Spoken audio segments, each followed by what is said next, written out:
three questions, three measly little questions for homework over the long weekend. Let's take a look at those three questions, or at least parts of them if we need to. Page 220. Any issues with number 1, 2, or 3 on 220? Take a look at number 1 then. Let's say it says, what would the weight of a 22 kilogram dog be at the equator of Saturn's surface? Weight is defined as what?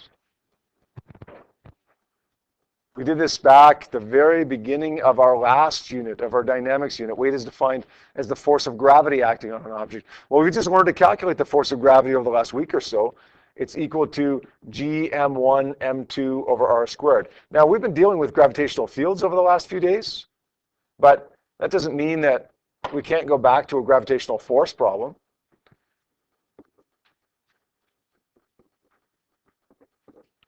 We get the mass of the dog, 22 kilograms, and the mass of Saturn, which is 5.69 times 10 to the 26. And we divide that by, what number do we use for the distance here? The good news is we're on the surface of Saturn. That means that on the surface of Saturn, the distance we use is simply going to be the radius. We have the radius there, 6.03 times 10 to the 7. So let's plug that into our calculator, and let's calculate that force. The weight, the force of gravity, works out to be 230 newtons. Nick, is that okay? What was the issue with that? Did you try to calculate field? I think I did it. I found the field of gravity. Yep. But then, I used one equation, and then I was like, right. So I think yep. I used two equations instead of using the full one. Okay.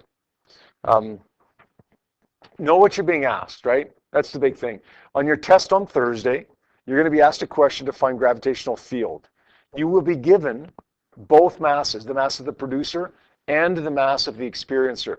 The temptation when people see that question, and I'm pretty sure, even though I'm telling you about it right now, the temptation is to use the gravitational force equation because it's the only one with both masses. Okay, if you're looking for force, then use that. If you're looking for field, then use one of the field equations. Okay, understand, know what you're being asked for. If you're asked for force, find force, not field. If you're asked for field, okay, find field, not force, regardless of what you're given there. Does that make sense to you? Okay, I think that's what you kind of messed up on a little bit, is you got kind of field and force mixed up a little bit there. Okay, number 2. 2A, do you think the skeleton could support your weight on Jupiter? Yes or no? Well, they say no, but there's no real wrong answer to that, right? Because it's, do you think? Do you think it could? Okay. My guess would be no. Okay, but we should crunch some numbers to make sure that it's no before we make a final say on that. Compared to Earth, how much stronger would your bones need to be? Well, here's what I want to do for this. I want to calculate either the field strength on Jupiter and the field strength on the Earth, or the force of gravity on Jupiter and the force of gravity on Earth. The ratio of the two of those should be the same either way. So take the ratio of the field to field or force to force, we should get the same values. So it doesn't matter which you use. My preference in this is, my slight preference in this is to use field. And the only reason I say that is because there's one less variable in that. Instead of being g m1 m2 over r squared, it's simply g times m over r squared. One less variable to plug into our calculator. Let's find the field strength on the surface of the Earth. G times the mass of the Earth divided by the radius of the Earth, I think works out to be 9.78 using the data that we have on our sheet there. 9.78 newtons per kilogram, or 9.78 meters per second squared. Okay, we use the value of 9.81 usually, right? But the data gives us 9.78. We do the same thing for Jupiter. Gravitational field strength on the surface of Jupiter is 6.67 times 10 to the minus 11 times the mass of Jupiter, which they give me right here is 1.90 times 10 to the 27, divided by r, the radius of Jupiter, 7.15 times 10 to the 7. And we calculate that field strength, and I think we get 24 point something, doesn't it work out to be that? 24 point. Thank you, 24.789 newtons per kilogram. Now we want to compare them, right? We want to compare them.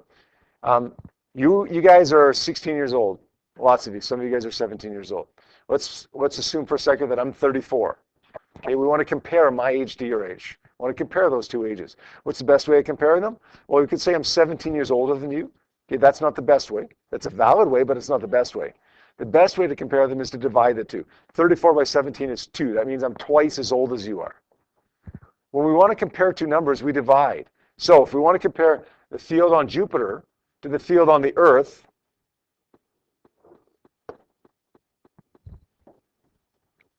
then we're going to divide the field on Jupiter by the field on the Earth. So it's going to be 24.789 divided by 9.78. And we do that math, works out to be 2.53. Okay, just like 34 divided by 17 is 2, therefore I'm twice as old as you. Okay, 24 divided by 9 is 2.53, which means the field strength on Jupiter is 2.5 times stronger than the field strength on the Earth, meaning that your bones would have to be 2.5 times as strong. You could withstand 2.5. This is the number of G's experience, right? You could withstand 2.5 G's for a relatively short period of time without your bones suffering negative consequences and your muscles suffering negative consequences, but only for a short time, right? When we go around a loop on a roller coaster and experience 3 G's, okay, and we start blacking out as we go around that second loop,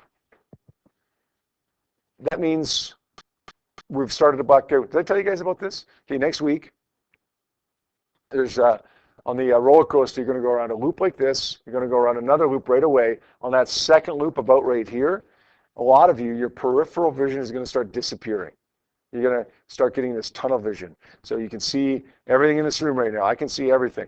As I experience 3 Gs for a few seconds, then all of a sudden, or gradually, it's more gradual than all of a sudden, I start losing my peripheral vision. I start being able to see only the people in front of me, not the people beside me. Everything else is black. And by the time I'm done going around those 2 loops, it will be black, blind, completely blind. And that's going to happen to some of you as well. Okay, you're not passing out. Well, I shouldn't say you're not passed out. But if you stayed in those loops for another 5-10 seconds, you might pass out actually, because the blood is rushing away from your head and down into your feet. You can sustain this for a short time and not crush your bones or crush your muscles, but any more than a few seconds, and it's going to start having some negative consequences, like it does on the Mindbender, even after only a few seconds. All right, finally, number 3. Okay, we got a planet here. We have some information about the planet. We got all the planet data here. Okay, we want to find the field strength on the surface of this one. So we're going to say G is equal to GM over R squared. Pretty straightforward, right? A is, I think. Okay, G is 6.67 times 10 to the minus 11 times the mass of 8.68 times 10 to the 25. Divided by R, which is 2.56 times 10 to the 7. We got to square that. That's it. Now, good idea probably to put the bottom number in brackets, square that. Okay, and when we do that math, we end up getting 8.83. So 8.83 newtons per kilogram or meters per second squared, either one. Now we want to find how that compares to your weight on Earth. Well, we know your the gravitational field strength on Earth. We just found it in the last question. It was 9.78. So if we want to compare this planet to our planet, we're going to say 8.83 divided by 9.78 gives us 0.903. So that means that the field strength here is 0.903 times the field strength on the Earth. Make sense?